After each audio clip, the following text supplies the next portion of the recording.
Myself, Dr. Mamta Sharma, Associate Professor Political Science, government PG college बैरोड।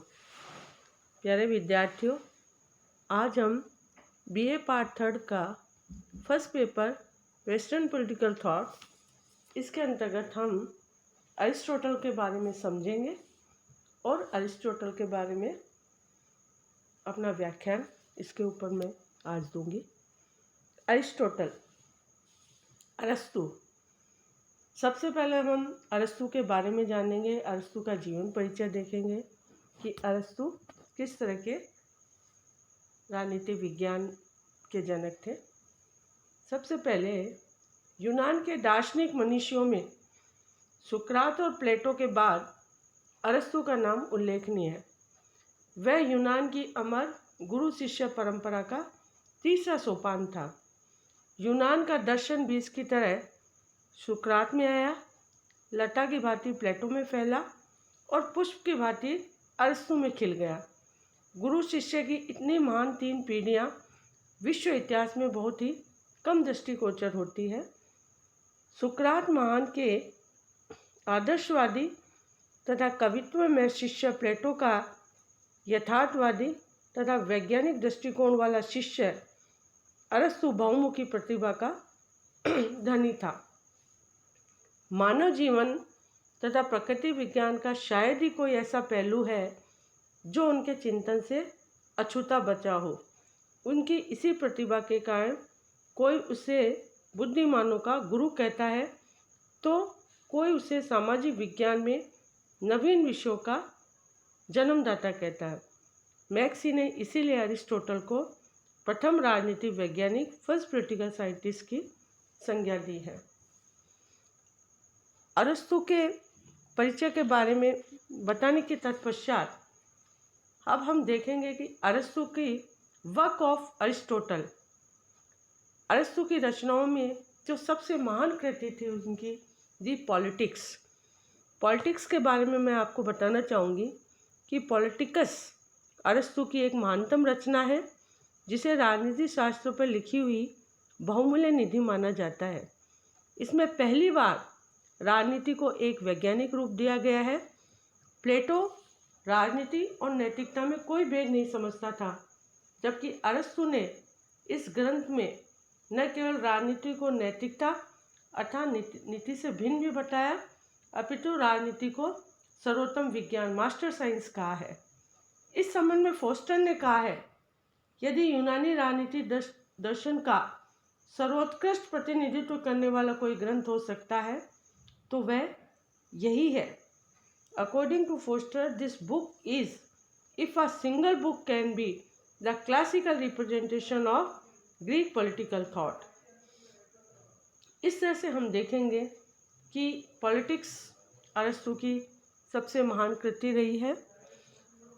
अरस्तु के बारे में हमने जब देखा कि उन्होंने पॉलिटिक्स में अपने जिन विचारों का प्रतिपादन किया, उन विचारों पे उनका इन्फ्लुएंसेस अरिस्टोटल की फिलोसॉफी के ऊपर प्लेटो का इम्पैक्ट भी पड़ा, समकालीन परिस्थितियों का प्रभाव भी पड़ा, प्रत्यक्ष पृष्ठभूमि का भी प्रभाव पड़ा और समकालीन व्यक्तियों का प्रभाव भी पड़ा।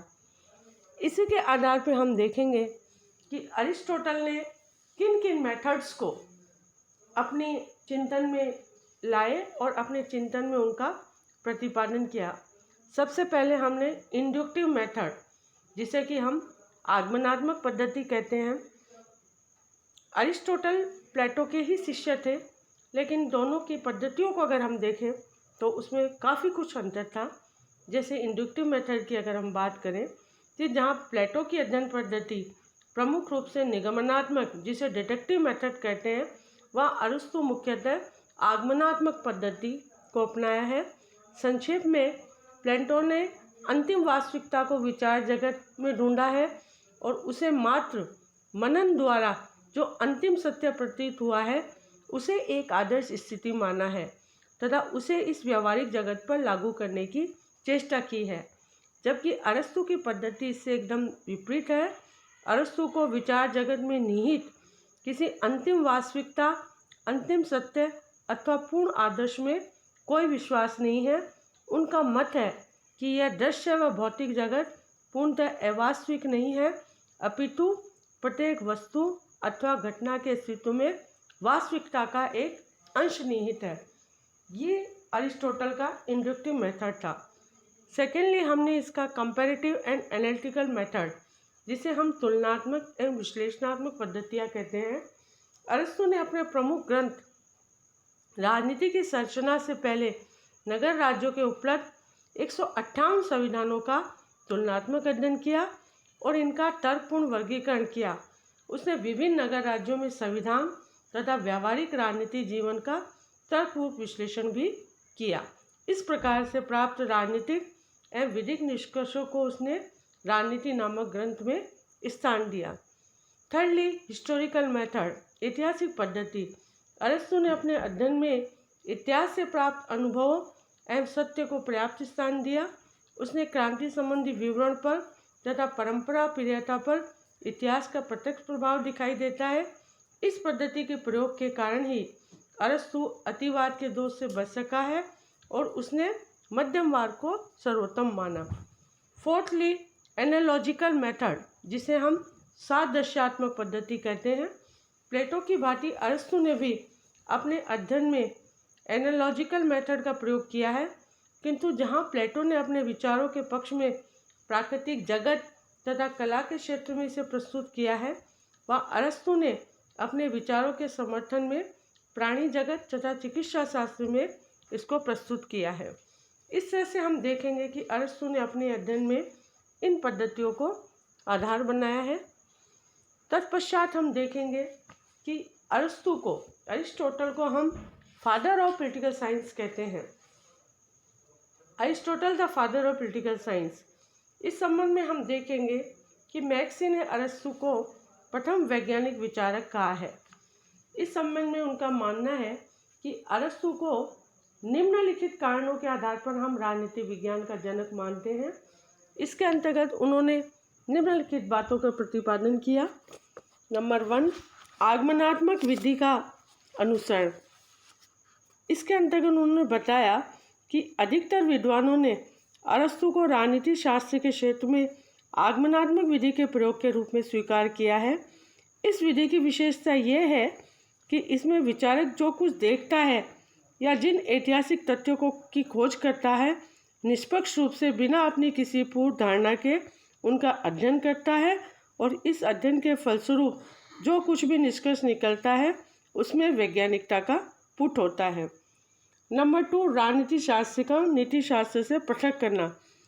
हम इसमें देखेंगे कि जिस तरह से प्लेटो ने राजनीति शास्त्र को नीति शास्त्र का एक अंग माना है, उसने राजनीति शास्त्र को नीति शास्त्र में ही समाहित कर दिया, जिससे राजनीति शास्त्र का अपना एक स्वतंत्र और पृथक स्थान नहीं रहा। इसके विपरीत अरिस्टोटल वह प्रथम विचारक है जिसने राजनीति शास्त्र को नीति शास्त्र से पृथक कर उसे स्वतंत्र स्थान प्रदान किया और उसने राजनीति शास्त्र और नीति शास्त्र में अंतर किया। उनके अनुसार नीति शास्त्र का संबंध उद्देश्यों से है, जबकि राजनीति शास्त्र का संबंध उनके साधनों से है जिनके द्वारा उद्देश्यों को प्राप्त किया जा सकता है। थर्डली, हम देखेंगे यथार्थवादी विचारक।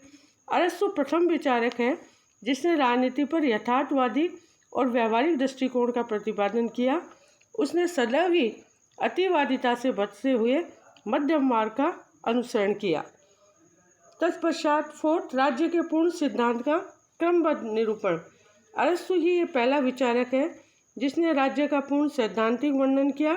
राज्य के जन्म और उसके विकास से लेकर उसके स्वरूप, संविधान की रचना, सरकार के निर्माण, नागरिकता की व्याख्या, कानून की सर्वोच्चता, क्रांति आदि अनेक महत्वपूर्ण विषयों पर उन्हें अपने विस्तार से इनके ऊपर प्रकाश डाला है। तत्पश्चात संविधानों का वैज्ञानिक वर्गीकरण। बारकर ने कहा है कि अरस्तु की महान कृति पॉलिटिक्स के अनुवाद में लिखा है, अगर कोई यह पूछे कि अरस्तु की पॉलिटिक्स के सामान्य यूरोपीय विचारधारा को उत्तराधिकार के रूप में क्या दिया, तो उसका एक ही शब्द दिया जा सकता है, संविधान तंत्र। तत्पश्चात हम देखेंगे नागरिकता की व्याख्या। अरस्तु द्वारा नागरिकता की जो व्याख्या प्रस्तुत की गई वह राजनीति शास्त्र के लिए बहुत सहायक और आधुनिक नागरिकता की परिभाषा को निर्धारित करने में मार्गदर्शक सिद्ध हुई है। तत्पश्चात कानून की सर्वोच्चता का प्रतिपादन। अरस्तु ने कानून की सर्वोच्चता के बारे में एक सम्यक विचार प्रस्तुत किया है। अरस्तु ने सर्वाधिक बुद्धिमान व्यक्तियों के विवेक के स्थान पर परंपरागत नियमों और कानून की श्रेष्ठता में विश्वास करता है और इसी के आधार पर उन्होंने अपने इस सिद्धांत का प्रतिपादन किया। तत्पश्चात सरकार के अंगों का निर्धारण। अरस्तु ने सरकार के 3 अंगों नीति निर्धारक, प्रशासकीय और न्यायिक का निरूपण किया। यह शासकीय अंग वर्तमान समय के व्यवस्थापिका, कार्यपालिका और न्यायपालिका के समान ही है। इस तरह से हम देखेंगे कि समूचे पश्चिमी राजनीति दर्शन का आरंभ यद्यपि प्लेटो और अरस्तु के विचारों से होता है। ऐसा कहा जाता है कि पश्चिम का प्रत्येक विचार या तो प्लेटो का अनुयायी होता है या अरस्तु का, लेकिन अरस्तु की महानतम कृति पॉलिटिक्स राजनीति दर्शन पर चाहे क्रमबद्ध रचना न हो किंतु शासन कला पर एक गंभीर ग्रंथ है और इसने अरस्तु ने यूनानी नगर राज्यों में व्याप्त बुराइयों का इसके अंतर्गत विश्लेषण किया, उनकी शासन प्रणालियों में विद्यमान बुराइयों का पर्दाफाश किया और उन व्याधियों को दूर करने के लिए व्यवहारिक सुझाव दिए। इस तरह से हम देखेंगे कि अरस्तु ने प्लेटो के विचारों का उसके ऊपर इम्पैक्ट पड़ा, लेकिन दोनों की आइडियोलॉजी का जब हम कंपैरिजन करेंगे तो दोनों के आइडियोलॉजी में व्यावहारिक रूप से बहुत अधिक अंतर देखने को मिलेगा। आज के वीडियो में हम एक इंट्रोडक्टरी पार्ट को ही इसमें समझेंगे। नेक्स्ट वीडियो के अंदर हम अरस्तु के एक एक विचारों को देखेंगे और तत्पश्चात उसका वर्णन करेंगे। धन्यवाद।